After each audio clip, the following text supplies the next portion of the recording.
Gimana? Kedengaran nggak? Dengar.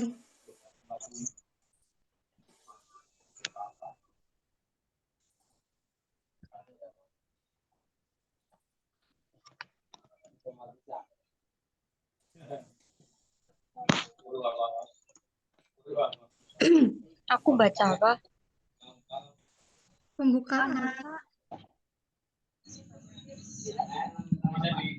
Apa?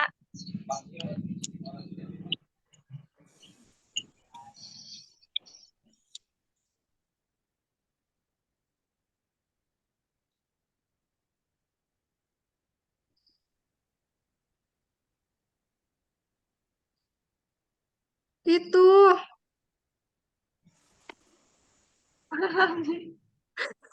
Masih timbul. Dah. Tutup pintu ini, tutupin dulu. Pintu kamar, cepet. Assalamualaikum warahmatullahi wabarakatuh. Waalaikumsalam warahmatullahi wabarakatuh. Perkenalkan, kami dari kelompok 4. Rekayasa perangkat lunak membuat proposal sistem stok gudang barang. Anggotanya yaitu adalah saya, Nazla Natasha, dengan NIM STE 20220303027.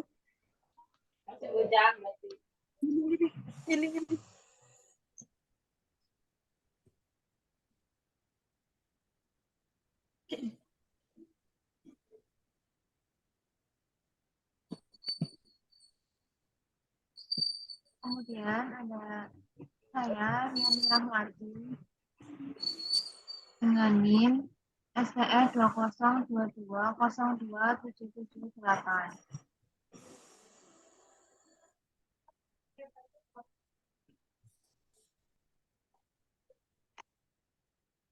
Kemudian saya, Suci Ramadona, dengan NIM STE 202202783. Dan saya Nur Indah Oktavia dengan NIM STE 202202775.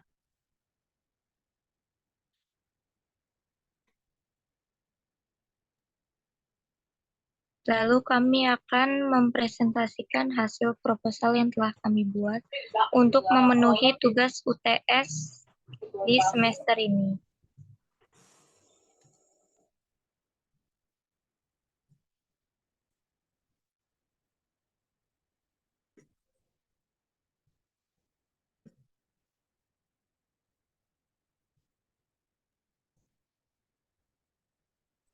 Langsung ke pembahasan. Di sini kita akan membuat sistem gudang stok barang. Apa itu persediaan atau inventory? Persediaan atau inventory adalah bahan atau barang yang disimpan yang akan digunakan untuk memenuhi tujuan tertentu. Setiap perusahaan yang melakukan kegiatan usaha umumnya memiliki persediaan atau stok itu gudang barang. Sistem pengelolaan persediaan merupakan serangkaian kebijakan pengendalian untuk menentukan tingkat persediaan yang harus dijaga.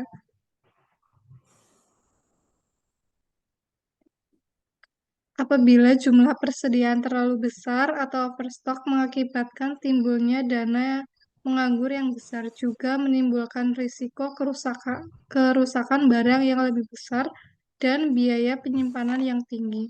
Namun, jika persediaan terlalu sedikit mengakibatkan risiko terjadinya kekurangan persediaan atau stock out, karena seringkali barang tidak dapat didatangkan secara mendadak dan sebesar yang dibutuhkan, yang menyebabkan terhentinya proses produksi, tertundanya penjualan, bahkan hilangnya pelanggan.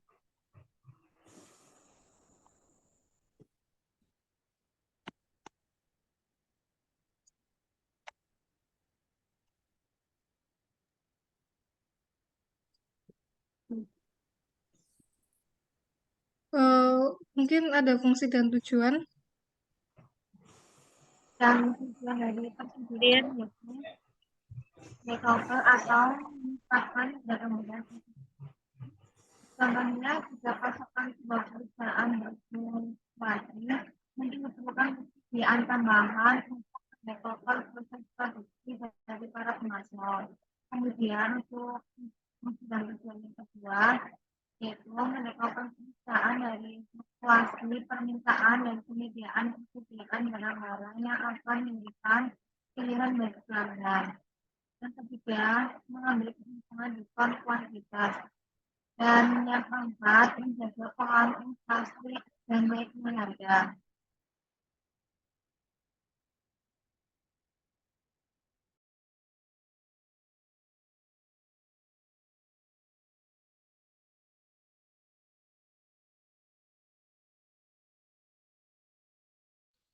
Lalu kemudian ada jenis-jenis persediaan.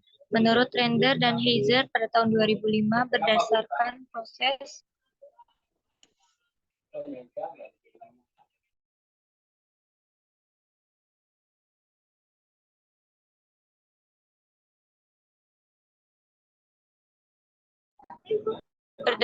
berdasarkan proses manufakturnya, persediaan dibagi menjadi 4 jenis, yaitu yang pertama ada persediaan bahan baku, adalah persediaan yang dibeli tetapi tidak diproses.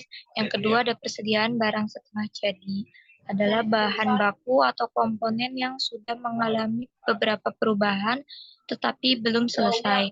Yang ketiga ada persediaan pemeliharaan, perbaikan, dan operasi, yaitu pemeliharaan, perbaikan, dan operasi digunakan untuk menjaga agar permesinan dan proses produksi tetap produktif. Yang keempat, lalu ada persediaan barang jadi, adalah produk yang sudah selesai dan menunggu pengiriman. Sedangkan menurut Ristono pada tahun 2009, berdasarkan tujuannya, persediaan dibagi menjadi 3 jenis, yaitu sebagai berikut. Yang pertama adalah persediaan pengaman. Persediaan pengaman itu adalah persediaan yang dilakukan untuk mengantisipasi unsur ketidakpastian permintaan dan penyediaan. Yang kedua ada persediaan antisipasi, yaitu disebut sebagai stabilization stock, yang merupakan persediaan yang dilakukan untuk menghadapi fluktuasi permintaan yang sudah dapat diperkirakan sebelumnya. Lalu yang ketiga ada persediaan dalam pengiriman. Persediaan dalam pengiriman ini disebut work in process stock, adalah persediaan yang masih dalam pengiriman. Persediaan ini dibagi menjadi 2, yaitu external transit stock, yaitu persediaan yang masih berada dalam transportasi, dan yang kedua ada internal transit stock, yaitu persediaan yang masih menunggu untuk diproses atau menunggu sebelum dipindahkan.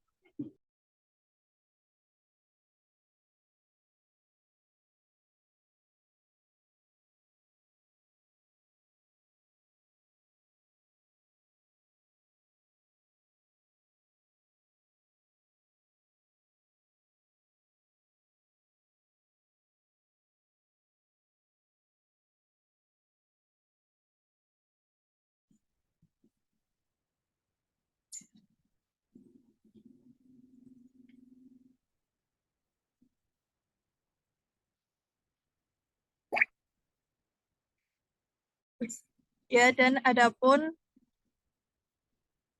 sistem request atau sistem gudang stok barang, proyek ini dibangun untuk meningkatkan efisiensi dan efektivitas pengelolaan stok barang di gudang, mengelola pencatatan dan pelaporan barang di gudang, dan terakhir mengurangi biaya operasional perusahaan. Dan sistem yang mendukung stok barang di gudang, yaitu ada fitur-fitur yang harus ada. Yang pertama, fitur pencarian barang. Yang kedua, fitur pengelompokan jenis barang. Ketiga, fitur informasi penerimaan dan pengeluaran barang. Yang keempat, fitur laporan persediaan barang. Dan yang kelima, fitur pencatatan dan pelaporan.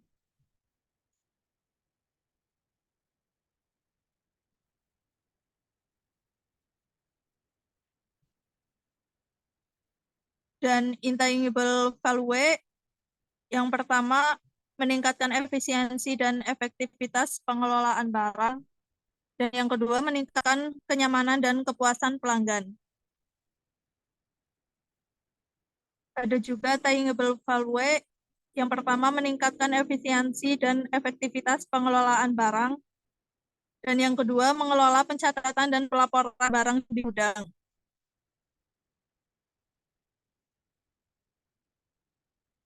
Untuk yang pertama, meningkatkan efisiensi dan efektivitas pengelolaan barang, yaitu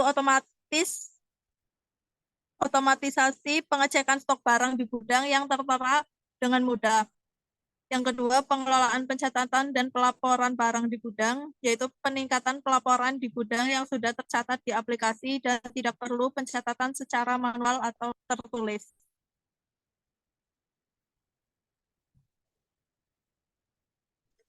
Selanjutnya ada business requirement, yaitu di sini ada use case diagram yang menampilkan gambaran diagram dari sistem stok gudang barang.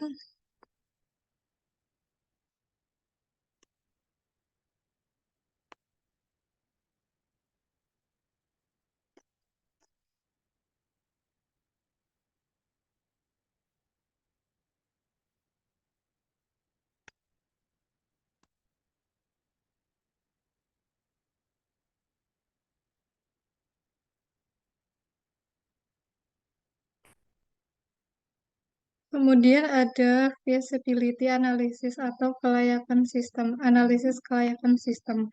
Yang pertama ada analisis kelayakan teknologi. Sistem aplikasi stok barang ini dikatakan layak karena ketersediaan teknologi yang sudah diterapkan di CV Pratama Freshmart yang bermula dari serba manual menjadi terkomputerisasi dan diharapkan dapat meminimalisasi human error. Yang kedua, analisis kelayakan organisasi.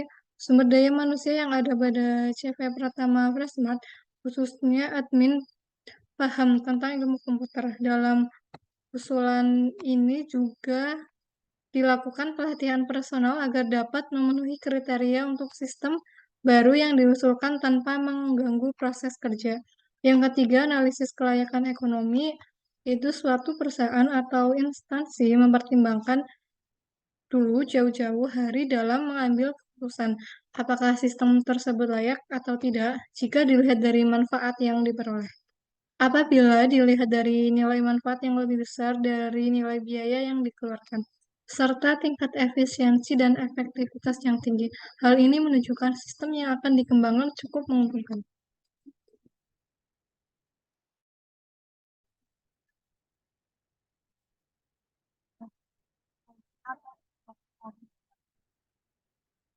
Atau dalam bahasa Indonesia,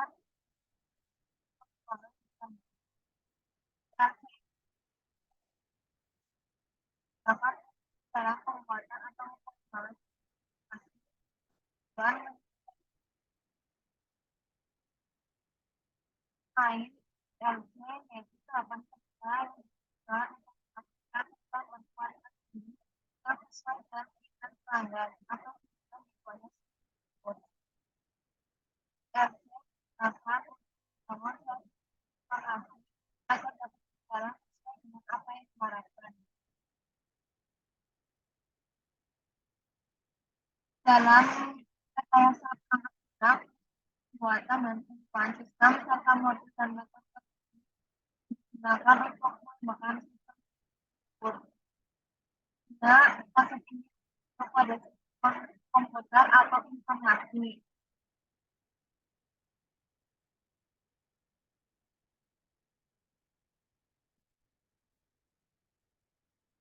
Dalam rekayasa perangkat lunak, konsep PLC mendasari berbagai metodologi pengembangan perangkat lunak. Metodologi ini membentuk satu kerangka kerja untuk perencanaan dan pengendalian pembuatan sistem informasi, yaitu sebuah proses pengembangan perangkat lunak. Metode tersebut meliputi siklus hidup sistem tradisional atau tradisional sistem life cycle, siklus hidup menggunakan prototyping atau life cycle using prototyping, dan ketiga, sistem orientasi objek atau Object Orientation System Life Cycle.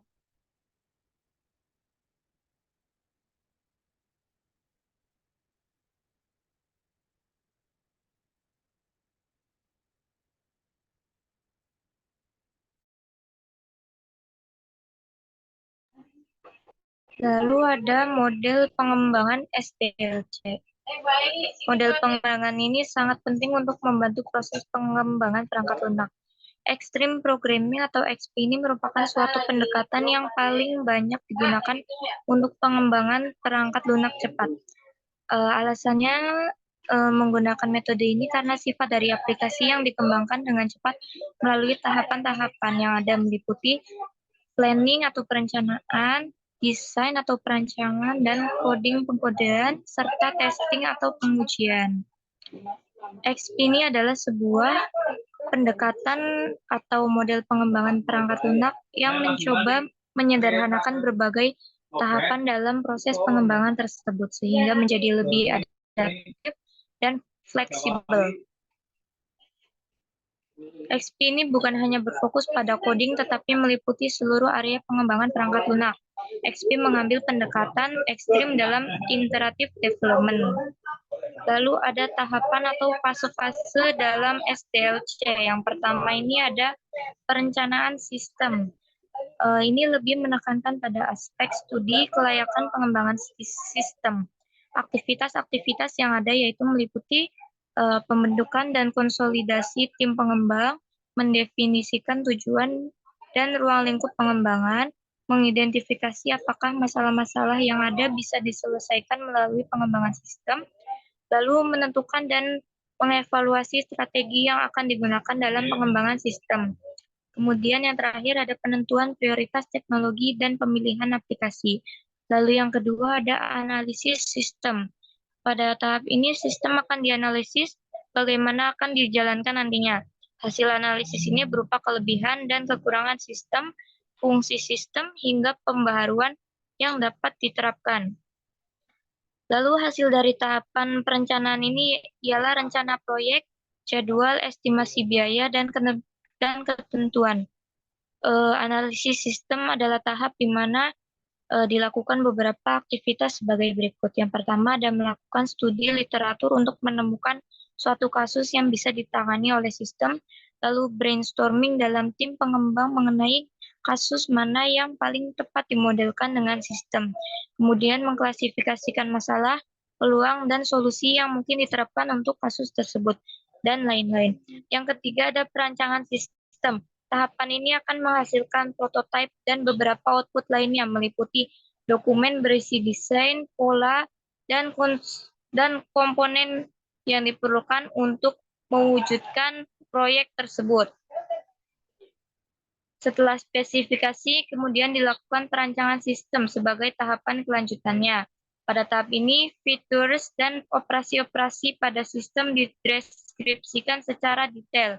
Aktivitas-aktivitas yang dilakukan adalah satu, menganalisa interaksi objek dan fungsi pada sistem. Kedua, menganalisa data dan membuat skema database. Yang ketiga, merancang user interface.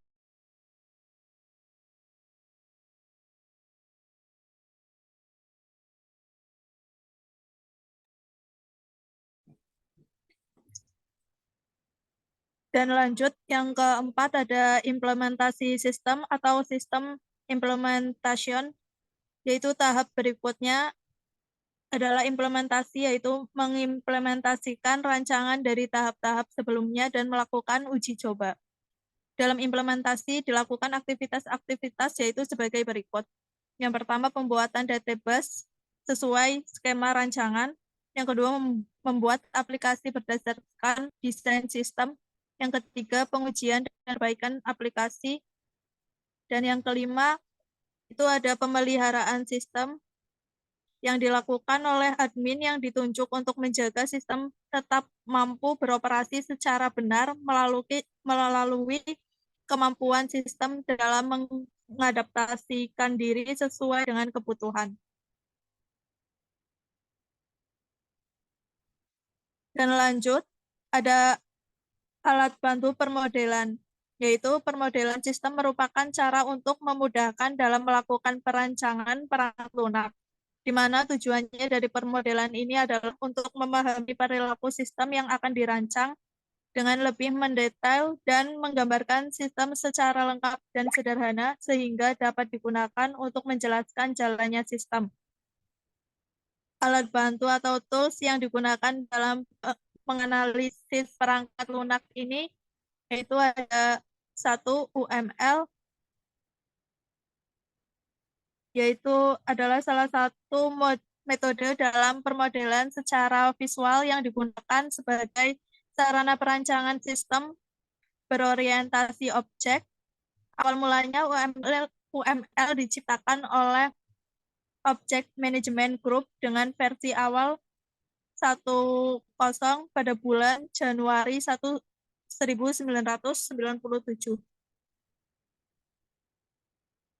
UML diharapkan mampu mempermudah pengembangan piranti lunak atau RPL serta memenuhi semua kebutuhan pengguna dengan efektif, lengkap, dan tepat.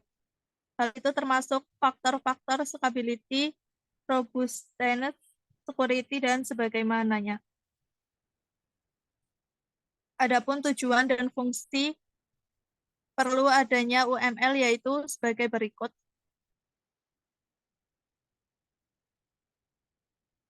Yang pertama, dapat memberikan bahasa permodelan visual atau gambar kepada para pengguna dari berbagai macam pemrograman maupun proses umum rekayasa.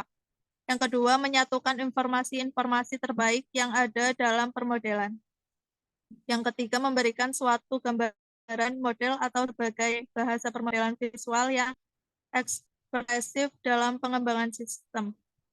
Yang keempat, tidak hanya menggambarkan model sistem software saja, namun dapat memodelkan sistem berorientasi objek.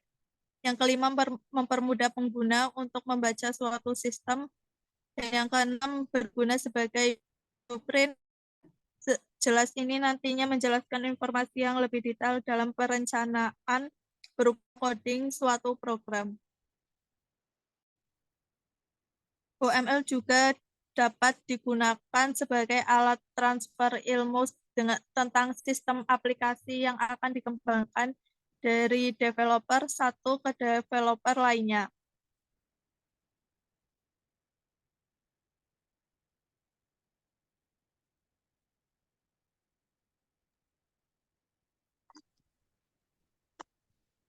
Kemudian sistem berjalan.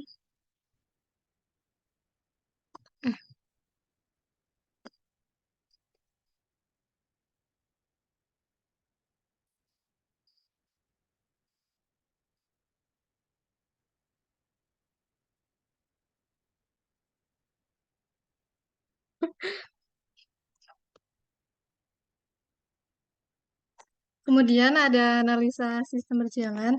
Analisis difokuskan pada sistem stok barang yang terdapat di CV pertama Freshmart berdasarkan metode analisis yang digunakan. Maka berikut gambaran sistem yang sedang berjalan pada sistem stok barang di PT CV Pratama Freshmart.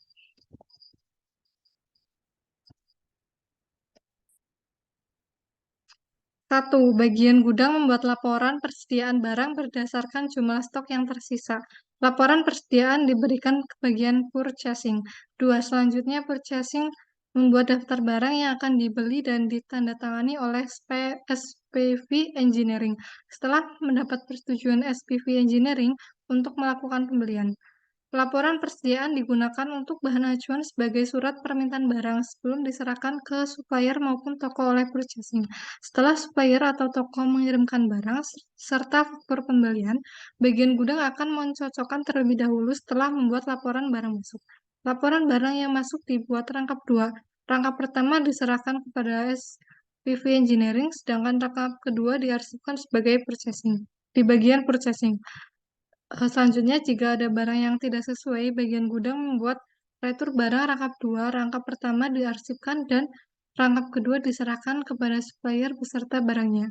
Melihat alur kerja permintaan kebutuhan persediaan barang di atas, maka dapat dilihat use case diagram dari peran aktor sistem jalan sebagai berikut.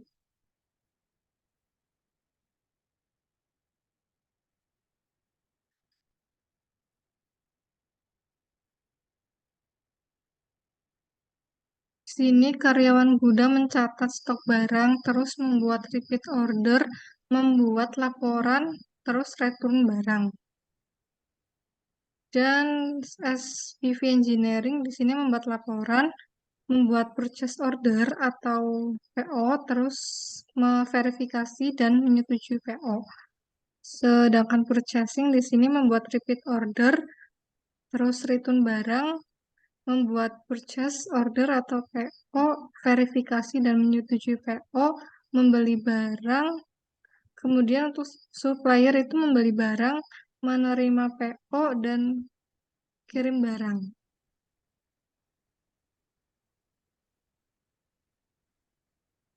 Ya, selanjutnya. Ini ada aktivitas diagram laporan persediaan barang. Dari analisa yang penulis lakukan di CV Pratama Resmart, bentuk aktiviti diagram laporan persediaan seperti berikut. Karyawan gudang melakukan pendataan barang serta pelaporan barang. Untuk bagian purchasing, pelaporan barang akan diserahkan ke bagian purchasing untuk pengecekan data barang. Kemudian purchasing melakukan purchase order dan supplier menerima purchase order serta kirim barang. Dan tahapan selesai. Untuk aktiviti diagram laporan persediaan pembelian barang, untuk karyawan bagian gudang, ini from olah data barang, kemudian di sistem request atau permintaan, lalu di bagian database eksekusi. Setelah pilih from olah data barang, lalu update data barang, dan menyimpan data barang. Untuk bagian database yang sudah dieksekusi, maka akan dilakukan from olah data barang dan update data barang.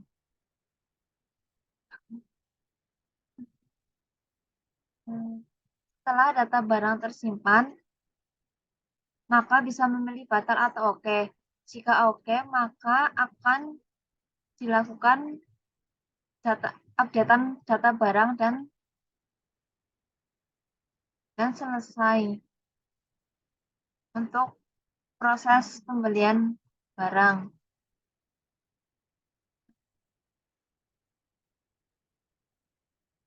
Kemudian ada desain database, yaitu untuk bagian user meliputi password, username, property, get password, get username,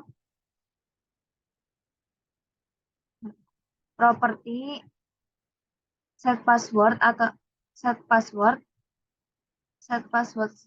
password string. Lalu bagian gudang ada barang meliputi kode barang, nama, nomor rekening, satuan, stok, delete, ubah, hapus, simpan.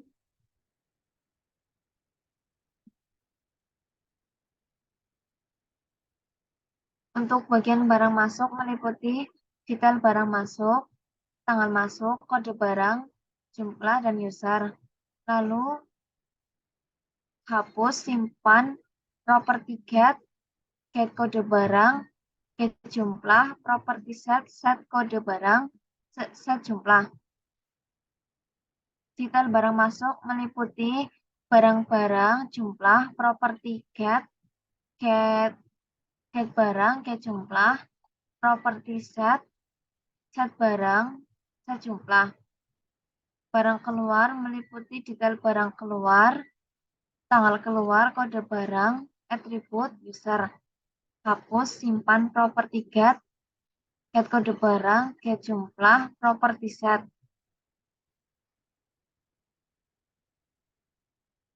Dan set kode barang. Untuk detail barang keluar meliputi barang-barang dan jumlah serta property get get barang, get jumlah, property set, set barang-barang, dan set jumlah.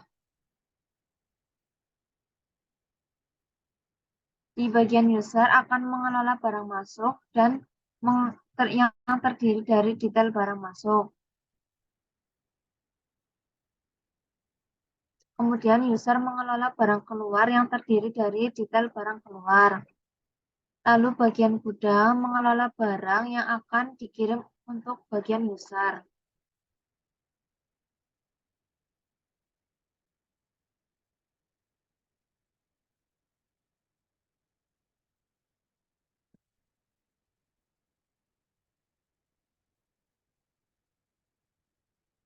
Bagian barang berisi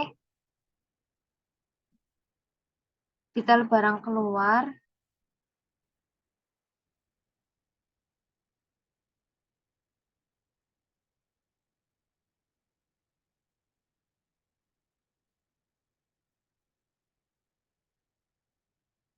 dan juga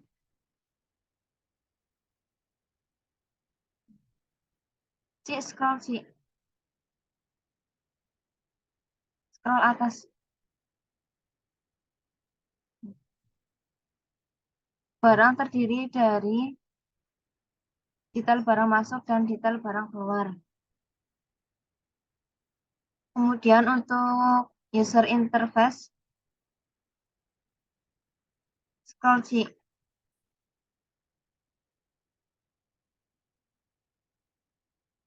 User interface.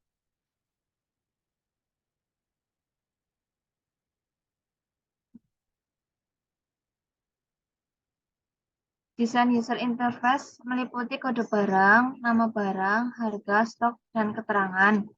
Serta di button ada tambah, simpan,